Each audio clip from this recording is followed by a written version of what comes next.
Podría ser que el arma más destructiva en un matrimonio cristiano no sea la infidelidad que todos ven o las discusiones a gritos que alertan a los vecinos, sino un silencio gélido que se instala en el lugar más sagrado del hogar, el lecho conyugal. ¿Y si te dijera que este silencio, esta ausencia deliberada, es en realidad un pecado que está devorando tu matrimonio desde dentro, amparado en excusas que suenan justas, en derechos que el mundo aplaude, pero que Dios condena? Muchos creen con total convicción que tienen el derecho inalienable a decir no, a cerrar la puerta de su corazón y de su cuerpo a la persona a la que un día prometieron entregarse por completo. Se aferran a la idea de que su cuerpo es suyo y de nadie más. Pero, ¿y si la Biblia dijera exactamente lo contrario? ¿Y si esa decisión, tomada en nombre de la autonomía personal, del cansancio o del resentimiento, fuera en realidad una invitación directa a Satanás para que entre y haga estragos en el pacto que sellaste ante el altar de Dios? Existe una frase, una orden directa y contundente en las Escrituras que un número alarmante de matrimonios hoy en día ignora, reinterpreta o simplemente olvida.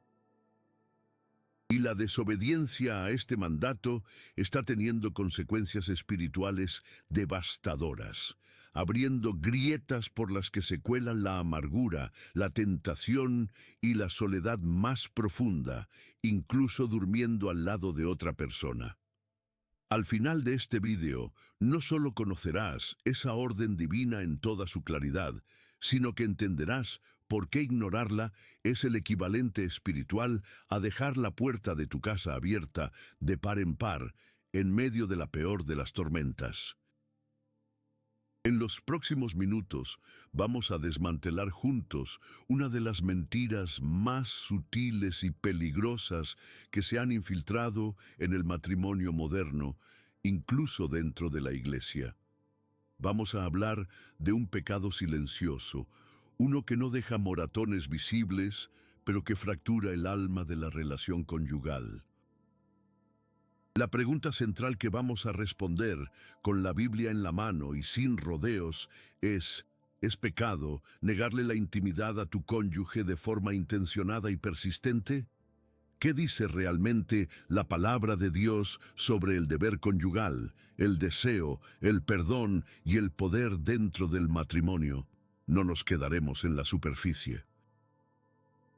Vamos a explorar las raíces profundas de este conflicto, las justificaciones que usamos para defenderlo, las consecuencias espirituales que acarrea para ambos cónyuges y, lo que es más importante, el camino bíblico para la sanidad, el arrepentimiento y la restauración de esa unidad que Dios diseñó para ser un reflejo de su amor por la Iglesia. Te prometo que lo que descubrirás hoy tiene el poder de cambiar para siempre la forma en que ves tu matrimonio, tu cuerpo y tu responsabilidad sagrada dentro de él. El acto del que hablaremos hoy, el pecado que vamos a poner bajo el microscopio de la Escritura, es la negación intencional de la intimidad conyugal. Y quiero ser muy claro desde el principio. No estamos hablando del cansancio ocasional después de un día agotador. No hablamos de una enfermedad que impida la relación física. Tampoco nos referimos a esas temporadas especiales en las que, de mutuo consentimiento, una pareja decide abstenerse para dedicarse a la oración. Hablamos de algo mucho más oscuro y destructivo. Hablamos del uso deliberado de la intimidad, o más bien de su ausencia como un arma para castigar a tu cónyuge por un error cometido, un arma para manipularlo y conseguir lo que quieres. Un arma para ejercer control y poder, demostrando quién tiene la sartén por el mango. O quizás lo más doloroso de todo, hablamos de una indiferencia egoísta y fría que comunica desprecio, que enfría el pacto y que le dice a la otra persona: no me importas, no te deseo, no eres una prioridad para mí. Este acto, que a menudo se justifica con frases como «es mi cuerpo y yo decido» o «no me apetece», es una afrenta directa al diseño original de Dios para el matrimonio, una forma de defraudar a la persona con la que te hiciste una sola carne y de profanar lo que Dios declaró como honroso y santo. Veremos cómo la sociedad moderna, obsesionada con el individualismo y los derechos personales, aplaude esta supuesta autonomía, mientras que la Biblia, con su sabiduría eterna, la condena como una puerta abierta de par en par a la tentación, al resentimiento y a la destrucción del vínculo matrimonial. Y antes de sumergirnos en la profundidad de este tema tan crucial, si este mensaje ya está resonando en tu corazón y crees que es vital que la verdad de Dios ilumine los hogares que están a oscuras, te pido que nos ayudes a difundirlo. Suscríbete al canal si aún no lo has hecho, dale a me gusta a este vídeo para que el algoritmo lo muestre a más matrimonios que lo necesitan desesperadamente. Y activa esa campanita para no perderte ninguna enseñanza que pueda fortalecer tu fe y tu familia. Y me encantaría que formáramos una comunidad aquí y ahora. Me gustaría saber desde qué rincón del mundo la luz de Cristo te está alcanzando en este momento. Déjame un comentario sencillo diciendo desde qué ciudad o país nos estás viendo. Que tu comentario sea un pequeño testimonio de cómo la palabra de Dios no tiene fronteras y une a sus hijos sin importar las distancias que nos separen. Ahora bien, entremos en materia. La primera vez que nos enfrentamos a esta idea puede resultar chocante. ¿Cómo puede ser un pecado algo que siento tan personal, tan mío? La cultura nos ha enseñado que el consentimiento es la única regla en la intimidad, y si uno no quiere, simplemente no hay más que hablar. Y aunque el respeto y la ausencia de coacción son fundamentales y bíblicos, la perspectiva de Dios va mucho más allá del simple sí o no de un momento. La perspectiva de Dios se basa en el pacto. Cuando un hombre y una mujer se casan, ocurre una transacción espiritual de una profundidad inmensa. Dejan de ser dos individuos que comparten una casa y unas facturas, para convertirse, como dice Génesis y lo reafirma Jesús, en una sola carne. Este concepto no es una metáfora poética, es una realidad espiritual, y en esa realidad los derechos individuales se reconfiguran. El apóstol Pablo, bajo la inspiración del Espíritu Santo, lo expresa con una claridad que no admite ambigüedad en su primera carta a los Corintios. Dice que la mujer ya no tiene potestad sobre su propio cuerpo, sino el marido. Y del mismo modo, el marido ya no tiene potestad sobre su propio cuerpo, sino la mujer. Esta afirmación es radical. Va en contra de toda nuestra lógica moderna de autopropiedad. Lo que Pablo está diciendo es que dentro del pacto matrimonial, le has entregado a tu cónyuge un derecho sobre tu cuerpo, y él o ella te ha entregado el mismo derecho sobre el suyo. No es una esclavitud, sino una entrega mutua y voluntaria, un reflejo del sacrificio de Cristo por su Iglesia. Por lo tanto, cuando de forma unilateral y persistente decides retener lo que ya no te pertenece en exclusiva, no estás simplemente ejerciendo un derecho, estás cometiendo un fraude. Estás robando a tu cónyuge algo que por pacto le corresponde. Y este fraude, este robo silencioso, tiene un coste espiritual altísimo. Genera un hambre no solo físico, sino profundamente emocional y espiritual. El cónyuge rechazado comienza a sentirse no deseado, no amado, invisible. Y esa hambre, esa carencia, se convierte en un terreno fértil para que el enemigo siembre sus semillas de amargura, resentimiento y, por supuesto, tentación. Porque Satanás es un oportunista. Él sabe exactamente cuándo y dónde atacar. Y cuando un matrimonio cierra la puerta de la intimidad, el diablo busca una ventana para entrar. Vivimos en una sociedad que ha levantado el yo a la categoría de Dios. Mis derechos, mis sentimientos, mis límites, mi cuerpo, mi decisión. Estas frases resuenan en todas partes, desde las campañas publicitarias hasta las conversaciones de café, y se han infiltrado sigilosamente en las iglesias y en los matrimonios cristianos. Y en ninguna área este mantra del individualismo es más destructivo que en la intimidad conyugal. Se ha creado un tabú enorme, una especie de conspiración de silencio. Por un lado, el mundo grita que el sexo es un acto puramente recreativo y de autoexpresión, donde la única regla es el consentimiento momentáneo, despojado de cualquier sentido de pacto o deber. Por otro lado, una corriente de falso puritanismo dentro de algunos círculos cristianos ha hecho que hablar de la relación sexual sea casi un tema prohibido, algo que se hace a oscuras y de lo que no se habla a la luz del día. Esta combinación es letal. El silencio de la Iglesia ha creado un vacío que el mundo ha llenado con sus mentiras, y la mentira más grande es que tu cuerpo, una vez casado, te sigue perteneciendo exclusivamente a ti. Esta idea es la raíz de la que brota el pecado de la negación intencional de la intimidad.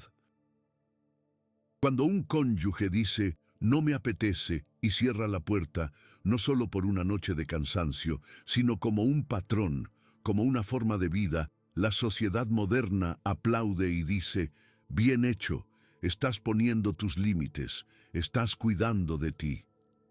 Pero la palabra de Dios, en su sabiduría infinita y contracultural, dice algo completamente diferente. Dice que ese acto no es una afirmación de autonomía, sino una traición al pacto. Para desmantelar esta fortaleza de engaño, tenemos que ir directamente a la fuente de toda verdad, la Biblia, y usarla para demoler los mitos que Satanás ha construido para destruir los matrimonios. El primer mito, a menudo susurrado en los rincones más conservadores, es que el sexo dentro del matrimonio tiene como propósito principal y casi único la procreación. Esta idea reduce uno de los regalos más bellos de Dios a una mera función biológica. Pero mira lo que dice el libro de los Proverbios, en el capítulo 5, versículos 18 y 19. Sea bendito tu manantial, y alégrate con la mujer de tu juventud. Sus caricias te satisfagan en todo tiempo, y en su amor recréate siempre. ¿Dónde está la procreación en este pasaje? La palabra de Dios habla aquí de alegría, de satisfacción, de recreo. Habla de un deleite continuo que no está condicionado a la búsqueda de un embarazo. Dios diseñó la relación sexual para ser un pegamento poderoso que une a la pareja, una fuente de placer santo, un refugio de intimidad y una expresión física del pacto de una sola carne. Reducirlo a una simple mecánica reproductiva es robarle su gloria y su poder unificador. El segundo mito es aún más sutil y peligroso. La idea de que la gente verdaderamente espiritual no debería estar demasiado interesada en el sexo. Es una mentira con raíces gnósticas, esa antigua herejía que enseñaba que todo lo espiritual es bueno y todo lo físico es malo, o, en el mejor de los casos, una distracción necesaria. Esta mentalidad lleva a muchos creyentes a ver el deseo sexual, incluso dentro del matrimonio, como algo un poco sucio, algo carnal que debe ser controlado o minimizado. Pero el autor de Hebreos nos da un golpe de realidad en el capítulo 13, versículo 4. Honroso sea en todos el matrimonio y el lecho sin mancilla. La palabra honroso significa digno de honor, precioso, de gran valor. El lecho matrimonial, el lugar de la máxima intimidad física, no es algo sucio o vergonzoso, es un altar sagrado diseñado por Dios. No es el acto sexual lo que puede mancharlo o profanarlo. Lo que lo mancilla, lo que lo deshonra, es precisamente el pecado, el adulterio, la fornicación y, sí, también el uso de ese lecho como un campo de batalla, negando la intimidad para castigar, manipular o expresar indiferencia. Negarle a tu cónyuge este regalo es deshonrar el diseño de Dios, y esto nos lleva al tercer y más común de los mitos, la creencia de que tienes el derecho a retener la intimidad como consecuencia de una ofensa. Me gritó, así que esta noche no hay nada. No me ayudó con los niños, que se olvide. Estoy enfadada por lo que dijo su madre, así que le voy a castigar con mi silencio y mi distancia. ¿Te suena familiar? Este es el corazón del problema. Es la instrumentalización del acto más íntimo, convirtiéndolo en un arma de guerra fría. Cuando haces esto, estás operando bajo la ley del mundo, la ley del ojo por ojo, y no bajo la ley de Cristo, la ley de la gracia. El lecho matrimonial no es un tribunal donde se dictan sentencias, no es una herramienta de negociación para conseguir lo que quieres. Es un lugar de entrega, de perdón y de gracia, un reflejo del Evangelio. Negar la intimidad por un enfado es decirle a tu cónyuge: mi amor por ti es condicional, mi entrega depende de tu comportamiento perfecto, y eso, amigo y amiga, no es el amor de Cristo. Toda esta confusión, todos estos mitos y tabúes se desvanecen como la niebla ante el sol cuando leemos con honestidad lo que el apóstol Pablo escribió bajo la inspiración del Espíritu Santo. En su primera carta a la iglesia de Corinto, en el capítulo 7, versículos del 3 al 5, encontramos la instrucción más clara y directa sobre este tema en toda la Biblia. Y quiero que la escuches con atención, no como una sugerencia, sino como un mandato divino. Pablo dice: el marido cumpla con la mujer el deber conyugal y asimismo la mujer con el marido. Fíjate en la palabra deber. No dice si te apetece o cuando estés de humor. Habla de un deber, una obligación del pacto, una deuda que cada uno tiene con el otro. Y por si quedaba alguna duda, continúa: la mujer no tiene potestad sobre su propio cuerpo, sino el marido, ni tampoco tiene el marido potestad sobre su propio cuerpo, sino la mujer. Esta es la declaración que dinamita el individualismo moderno. Dentro del pacto del matrimonio, tu cuerpo ya no es tuyo en exclusiva. Has cedido voluntariamente tus derechos a tu cónyuge, y él o ella ha hecho lo mismo contigo. Es una entrega mutua y total. Por eso el mandato que sigue es tan lógico y contundente: no os neguéis el uno al otro. Es una orden clara y simple, no hay ambigüedad. Y Pablo, sabiendo que somos humanos y que a veces buscamos excusas, solo da una única excepción permitida, a no ser por algún tiempo de mutuo consentimiento para ocuparos sosegadamente en la oración. Analicemos esto. La excepción requiere 3 condiciones que deben cumplirse simultáneamente. Primero, debe ser por mutuo consentimiento, no una decisión unilateral de uno de los dos. Segundo, debe tener un propósito espiritual elevado, dedicarse a la oración. Y tercero, debe ser por algún tiempo, es decir, temporal y con un final definido. Y la razón por la que es tan estricto es aterradora. Pablo concluye diciendo: y volved a juntaros en uno, para que no os tiente Satanás a causa de vuestra incontinencia. Aquí está. La Biblia misma nos dice que cuando nos negamos la intimidad del uno al otro, fuera de esa excepción tan específica, estamos abriendo una puerta de par en par para que Satanás entre y nos tiente. La incontinencia es la falta de autocontrol. Dios conoce nuestra debilidad, sabe que el deseo sexual es una fuerza poderosa que Él mismo creó y nos da el matrimonio como el único cauce santo para ese deseo. Cuando cerramos ese cauce, la presión aumenta y el diablo está ahí, esperando para ofrecernos salidas ilícitas, la pornografía, la lujuria, la fantasía, la masturbación o, en el peor de los casos, el adulterio. Negarle la intimidad a tu cónyuge no es solo defraudarle a él o a ella, es ponerle una trampa espiritual, es empujarle hacia la tentación. Ante esta verdad tan clara y contundente de la palabra de Dios, solo caben dos posturas, la rebelión o la sumisión.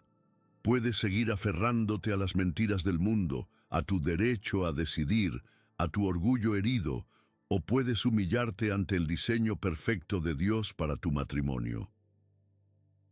Si tú aceptas esta verdad de Dios, si aceptas su salvación y su diseño para tu vida, quiero que dejes un testimonio simple en los comentarios. Escribe "acepto". Y si este mensaje está abriendo tus ojos, ayúdanos a que llegue a más hogares que lo necesitan. Suscríbete al canal, dale a me gusta y activa las notificaciones. Porque la verdad que hemos expuesto hoy no es una opinión, es el manual de instrucciones del Creador. Los tabúes sociales y los mitos religiosos han oscurecido la belleza y la importancia de la intimidad conyugal, convirtiendo a muchos matrimonios en meros compañeros de piso que comparten una cama fría. Pero la Biblia no es mojigata ni anticuada, es radicalmente práctica y liberadora. Nos enseña que el problema no es la falta de guía divina, sino nuestra terca resistencia a obedecerla, una obediencia que no busca restringirnos, sino protegernos de la devastación que el enemigo anhela traer a nuestro hogar. Quizás al escuchar la claridad de 1 Corintios 7, una parte de ti se revela, suena duro, exigente, casi legalista. ¿Dónde queda el amor? ¿Dónde queda el sentimiento? ¿Acaso Dios quiere que la intimidad sea una transacción fría, un deber mecánico sin pasión? Esta es precisamente la trampa del enemigo, hacernos creer que la obediencia a Dios y el amor apasionado son mutuamente excluyentes, pero la verdad es exactamente la opuesta. La obediencia a los mandatos de Dios es el suelo fértil donde el verdadero amor, el amor ágape que se sacrifica, puede florecer y producir el fruto de una pasión duradera y santa. Para entender esto, debemos ir más allá de la superficie de los versículos y sumergirnos en el corazón de Dios, en los fundamentos espirituales que sostienen su diseño para la sexualidad. La Biblia no es un libro de reglas arbitrarias, es la revelación del carácter de un Dios que es amor. Y cada mandato, especialmente los que nos parecen más difíciles, está diseñado para nuestra protección y nuestro gozo. Cuando Pablo habla del deber conyugal, no está promoviendo una relación sin alma, está estableciendo la base de la fidelidad del pacto. La palabra griega que se traduce como deber o deuda es opeilo. Significa algo que se debe, una obligación moral y legal. En el momento en que dijiste sí, quiero ante Dios y los hombres, contrajiste esta deuda sagrada. Tu cuerpo dejó de ser una propiedad privada para convertirse en un bien del pacto, un tesoro compartido. Por eso, el acto de negarse intencionadamente no es una simple falta de ganas, es un acto de fraude espiritual. La palabra que Pablo usa es apostereo, que significa robar, privar, defraudar. Estás robando a tu cónyuge algo que le pertenece por derecho divino del pacto. Estás privándole del alimento físico y emocional que Dios diseñó para sostener la unión. Estás cometiendo un robo silencioso dentro de las 4 paredes de tu propio hogar. Ahora, Pensemos en las implicaciones que esto tiene para nuestra relación con Dios. ¿Cómo impactan nuestras elecciones en el lecho conyugal a nuestra salvación y nuestra comunión con el Creador? Seamos muy claros. Nuestra salvación es por gracia, a través de la fe en Jesucristo, no por nuestras obras. No te ganas el cielo por tener una vida íntima, activa y obediente, ni lo pierdes por fallar en esta área. Sin embargo, la Biblia también es inequívoca al afirmar que una fe genuina produce frutos de obediencia. Santiago nos dice que la fe sin obras está muerta. Si tú, de manera persistente, deliberada y sin arrepentimiento, vives en desobediencia a un mandato tan claro de Dios, si conscientemente usas tu cuerpo para manipular, castigar y defraudar a la persona con la que eres una sola carne, tienes que hacerte una pregunta muy seria y honesta. ¿Realmente he rendido mi vida al señorío de Cristo? Porque el señorío de Cristo no se detiene en la puerta de la iglesia, entra hasta el dormitorio. Vivir en este pecado es como intentar conducir un coche con el freno de mano puesto. Puedes avanzar un poco, pero hay un olor a quemado, un desgaste constante y una falta de potencia que te impiden llegar a donde Dios quiere llevarte. Estás entristeciendo al Espíritu Santo que mora en ti. ¿Cómo puedes esperar tener una comunión vibrante con Dios, escuchar su voz y sentir su paz, cuando estás en rebelión activa contra su palabra en un área tan fundamental de tu vida? Es imposible.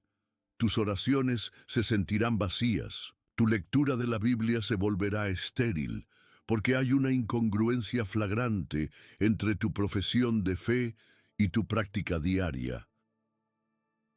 Estás permitiendo que una raíz de amargura, egoísmo y control crezca en el jardín de tu corazón, y esa maleza ahogará la vida espiritual que Dios quiere cultivar en ti.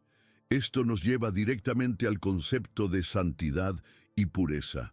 En nuestra cultura, la pureza sexual se ha reducido casi exclusivamente a no tener relaciones sexuales antes del matrimonio, pero la visión bíblica es mucho más profunda. La santidad no es solo la ausencia de pecado, sino la presencia activa de la justicia de Dios en cada área de nuestra vida. Hebreos 13:4 nos da el estándar: honroso sea en todos el matrimonio y el lecho sin mancilla.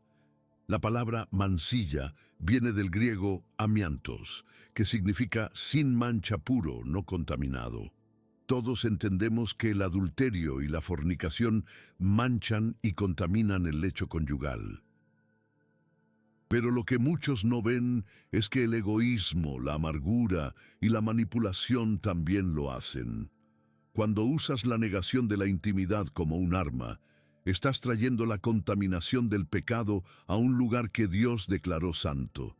Estás convirtiendo un altar de adoración mutua en un ring de boxeo emocional. Estás profanando lo sagrado.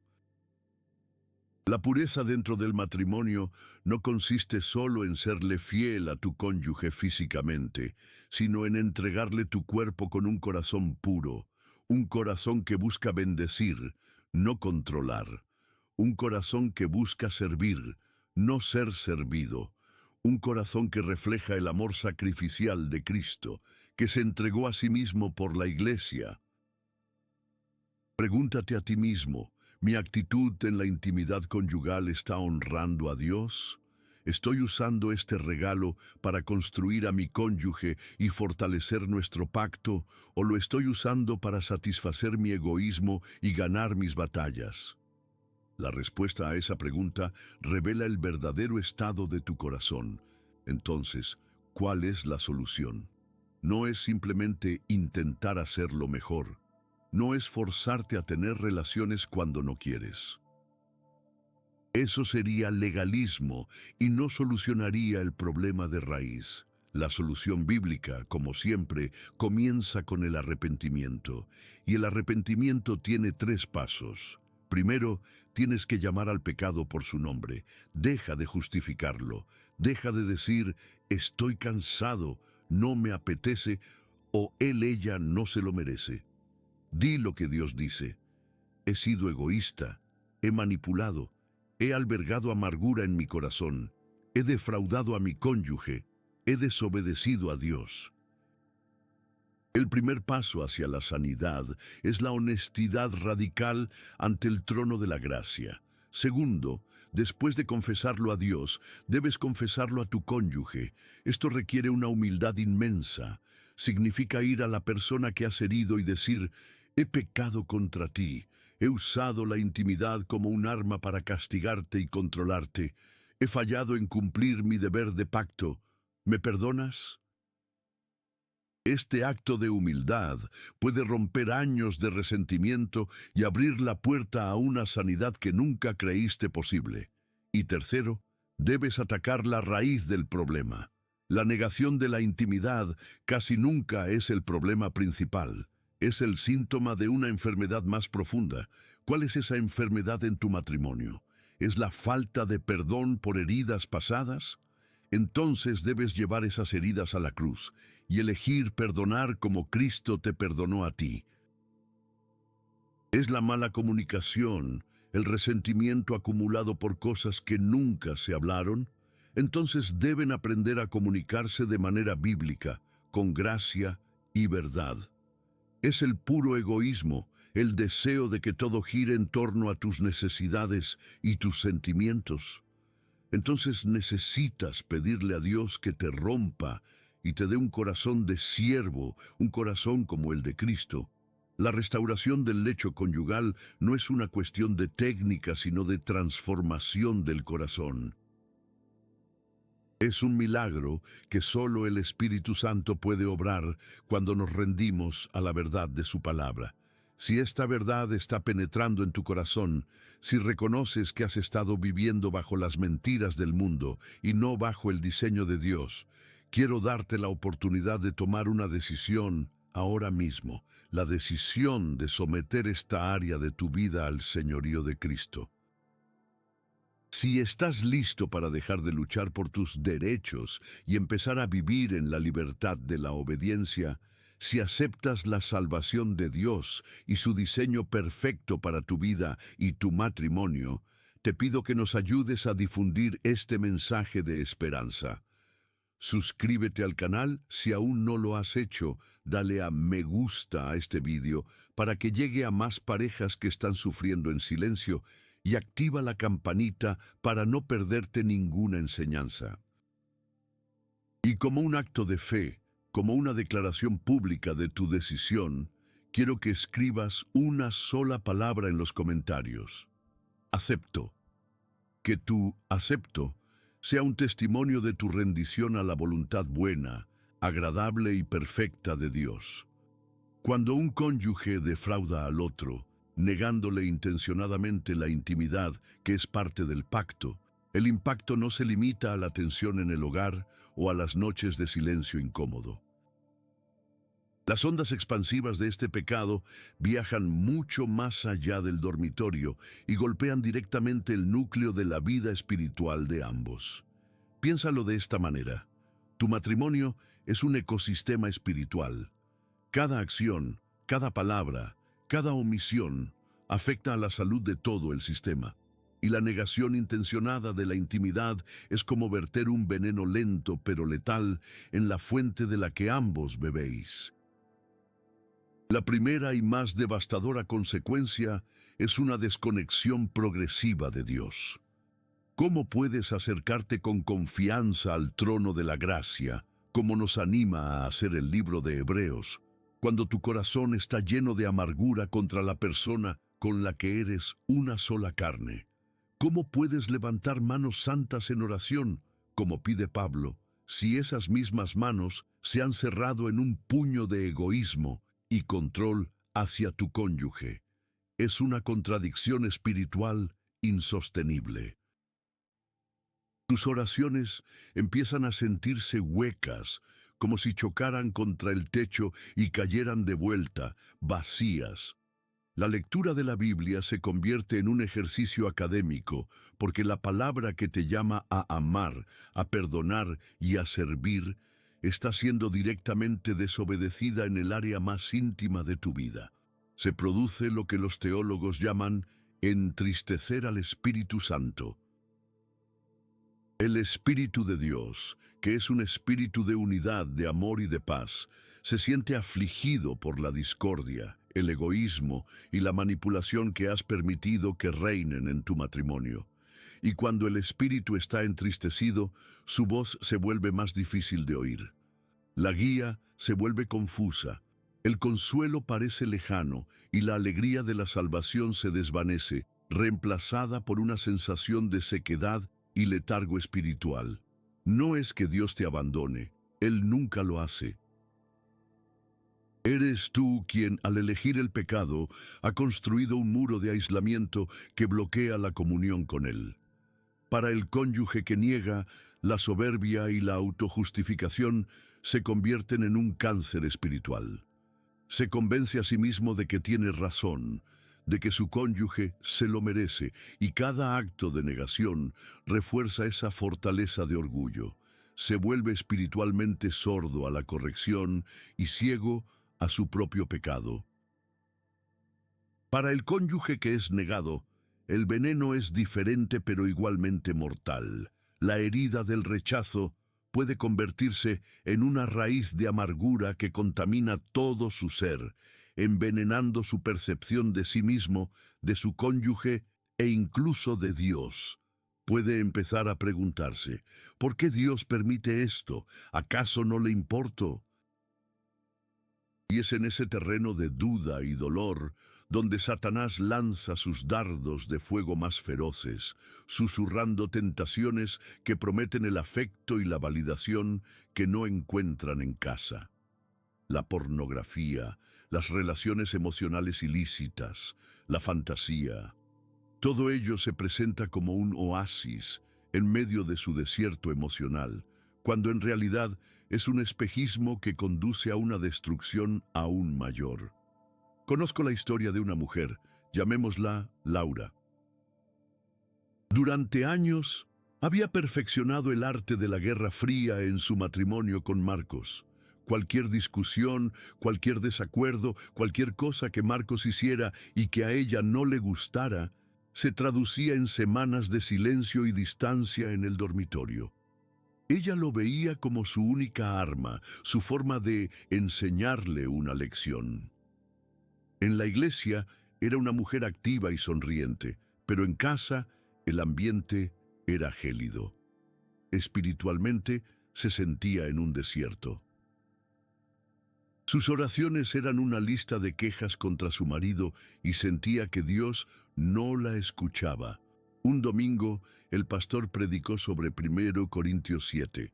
Cada palabra fue como un martillo, rompiendo el caparazón de su autojustificación. Por primera vez, no vio a Marcos como el culpable, sino que se vio a sí misma como la defraudadora, la que estaba abriendo la puerta a Satanás. Esa noche, con lágrimas y un corazón quebrantado, se acercó a Marcos y le confesó su pecado. Le pidió perdón no solo por negarle la intimidad, sino por el orgullo, la manipulación y la amargura que había albergado durante años. Marcos, que llevaba una carga secreta de lucha contra la pornografía alimentada por el rechazo, se derrumbó y también confesó su pecado. Esa noche no hubo intimidad física, pero hubo una intimidad espiritual mucho más profunda. Fue el comienzo de un largo camino de sanidad, pero por primera vez en años, Laura sintió que podía orar de nuevo y que el cielo no estaba cerrado. El hielo en su corazón y en su hogar comenzó a derretirse. También recuerdo a David, un hombre bueno y trabajador, casado con Sofía.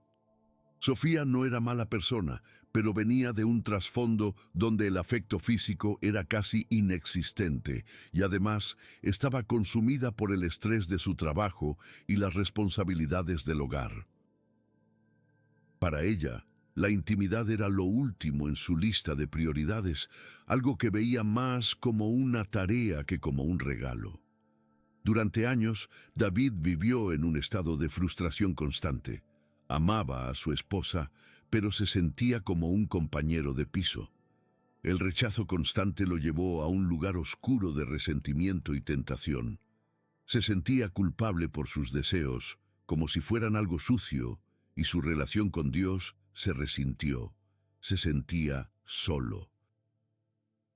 Un día, en su grupo de hombres, se atrevió a compartir su lucha. En lugar de condenarlo, los hombres lo rodearon de oración y le dieron un consejo sabio: deja de enfocarte en lo que no recibes y empieza a amar a tu esposa como Cristo amó a la iglesia, sin esperar nada a cambio. David cambió su estrategia. Empezó a servir a Sofía de formas nuevas. Le preparaba el café por la mañana, se ocupaba de los niños para que ella tuviera tiempo para sí misma, le dejaba notas de amor. No lo hacía para ganarse la intimidad, sino como un acto de adoración a Dios. Unos meses después, Sofía, conmovida por su amor incondicional, se abrió y le confesó sus miedos y sus inseguridades respecto a la intimidad. Por primera vez, hablaron de ello no como una demanda y una negación, sino como un equipo que buscaba honrar a Dios. Su arrepentimiento no fue de un acto malicioso, sino de la negligencia y la pasividad. Al someter esa área a Dios, descubrieron una conexión que nunca habían tenido. Esto nos lleva a una reflexión crucial sobre la naturaleza de la moralidad sexual cristiana y la verdadera libertad. El mundo nos vende una idea de libertad que es, en realidad, una esclavitud al yo. Mi cuerpo, mis reglas, mis deseos, mi decisión, mis sentimientos son la máxima autoridad. Esta filosofía, cuando se aplica al matrimonio, es una sentencia de muerte para la intimidad del pacto. Convierte a dos personas que deberían ser una sola carne en dos individuos que compiten por sus derechos, dos entidades separadas que negocian transacciones de placer. La moralidad bíblica, por el contrario, nos llama a una libertad mucho más alta y gloriosa, la libertad del yo. La verdadera libertad no es la capacidad de hacer lo que quiero, sino el poder dado por el Espíritu Santo para hacer lo que debo, para amar como Cristo ama. En el matrimonio, esto significa que la pregunta más importante no es ¿qué me apetece ahora mismo?, sino ¿cómo puedo bendecir y servir a mi cónyuge cumpliendo el pacto que hice ante Dios? El mandato de no os neguéis el uno al otro no es una regla opresiva diseñada para anular tus sentimientos. Es una barandilla de protección en el puente de tu matrimonio. Dios sabe que si quitas esa barandilla en nombre de la libertad personal, lo único que conseguirás es caer al abismo de la tentación, el resentimiento y la destrucción. La moralidad de Dios no busca restringirte, busca protegerte. La verdadera libertad se encuentra paradójicamente en la sumisión. En la sumisión a Dios y a su diseño perfecto, en la sumisión mutua entre esposo y esposa, donde cada uno busca el bien del otro por encima del suyo propio. Es en ese acto de entrega, de morir a nuestros derechos egoístas, donde encontramos la vida, la pasión y la unidad que Dios siempre quiso para nosotros. El hecho matrimonial deja de ser un campo de batalla y se convierte en lo que Dios diseñó, un altar de adoración, un jardín de delicias y un refugio seguro del mundo exterior. Si este mensaje ha tocado tu corazón y reconoces la necesidad de someter tu vida y tu matrimonio al diseño perfecto de Dios, te invito a que te unas a esta comunidad. Suscríbete al canal, dale a me gusta para que esta verdad llegue a más personas y activa las notificaciones. Y si aceptas la salvación de Dios y su señorío sobre cada área de tu vida, incluyendo la más íntima, escribe «acepto» en los comentarios como testimonio de tu decisión.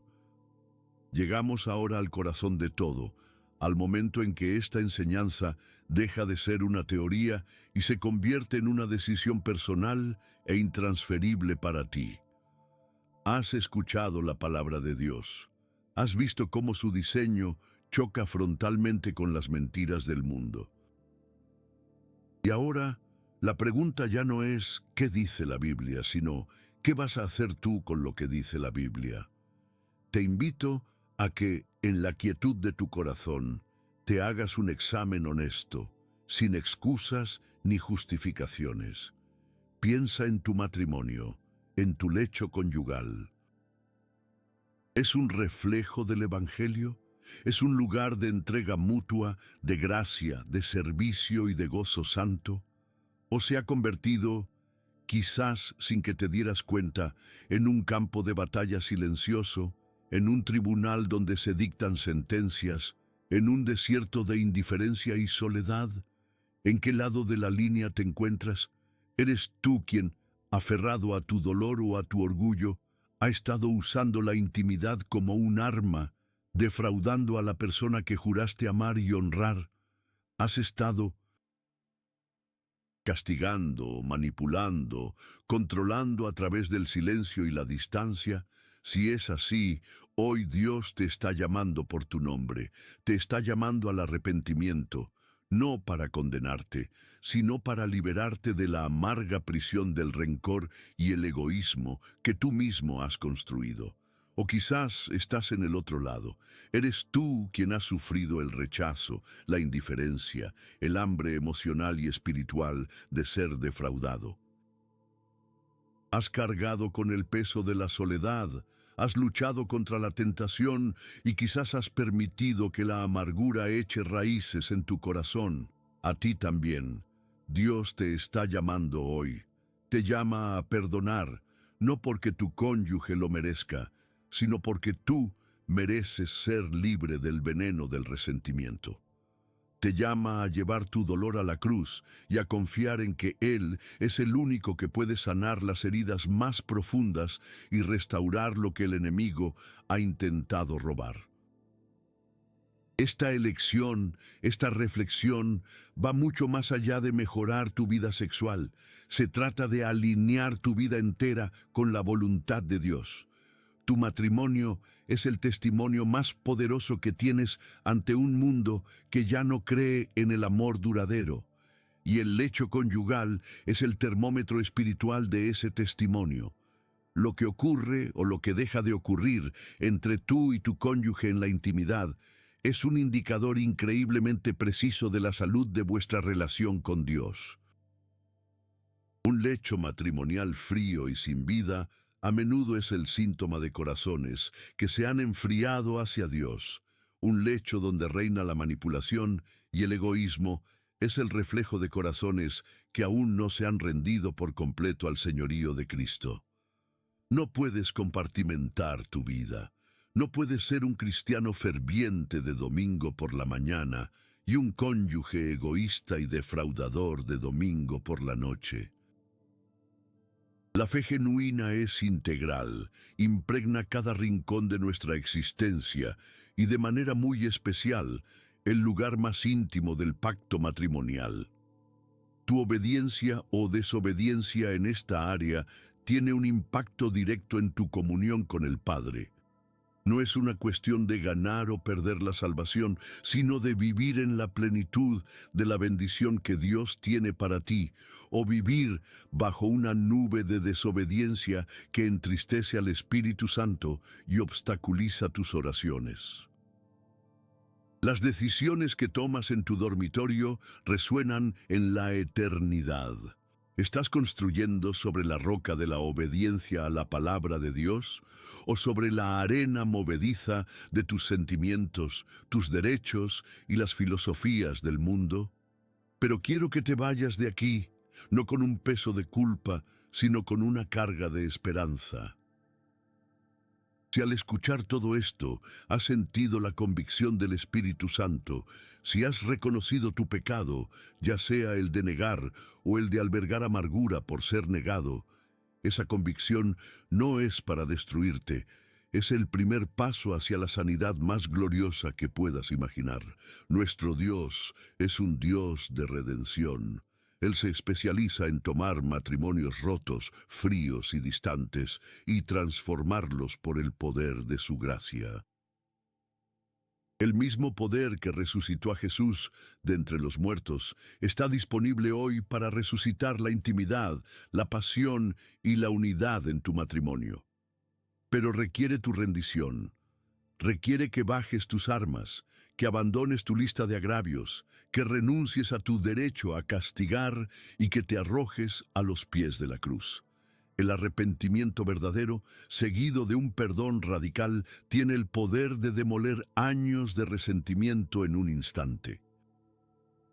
La confesión humilde, tanto a Dios como a tu cónyuge, puede abrir las compuertas de una sanidad que creías imposible. Dios puede transformar tu lecho matrimonial de un campo de batalla a un jardín de delicias. Puede convertir el silencio gélido en una comunicación cálida y vulnerable. Puede reemplazar la manipulación egoísta con el servicio gozoso. No importa cuán lejos hayáis llegado, no importa cuán profundo sea el abismo que os separa, no hay matrimonio tan roto que la gracia de Dios no pueda restaurar. La pregunta es, ¿estás dispuesto a dar el primer paso? ¿Estás dispuesto a obedecer, a perdonar, a humillarte y a permitir que Dios haga su obra milagrosa en tu hogar? La promesa de Dios no es una vida sin problemas, pero sí es una vida de victoria sobre el pecado y de comunión íntima con Él y con la persona que te ha dado como tu ayuda idónea, como tu compañero de pacto, como la única persona en la tierra con la que te has convertido en una sola carne. Si este mensaje ha sido una luz en tu camino, si te ha desafiado, te ha consolado o te ha dado la esperanza que necesitabas, te pido que nos ayudes a llevar esta luz a otros matrimonios que ahora mismo están sufriendo en la oscuridad. La forma más sencilla de hacerlo es suscribiéndote a nuestro canal, si aún no lo has hecho. Dale un me gusta a este vídeo. Ese simple clic le dice al algoritmo que este contenido es valioso y que debe mostrarlo a más personas que lo necesitan. Y no olvides activar la campanita de notificaciones para que no te pierdas ninguna de las herramientas que compartimos para fortalecer tu fe y tu familia. Y por último, quiero que la sección de comentarios se convierta en un altar de testimonios y decisiones. Si has decidido hoy poner fin a la guerra en tu matrimonio y empezar a caminar en la obediencia y la gracia de Dios, escribe simplemente acepto. Que esa palabra sea tu declaración de fe, tu compromiso de someter esta área de tu vida al señorío de Jesucristo. Y si te sientes con fuerzas, comparte en una frase cómo este mensaje te ha dado esperanza. Leamos los comentarios de los demás y oremos unos por otros, para que una ola de sanidad y restauración comience en nuestros hogares y se extienda hasta los confines de la tierra, para la gloria de nuestro Dios.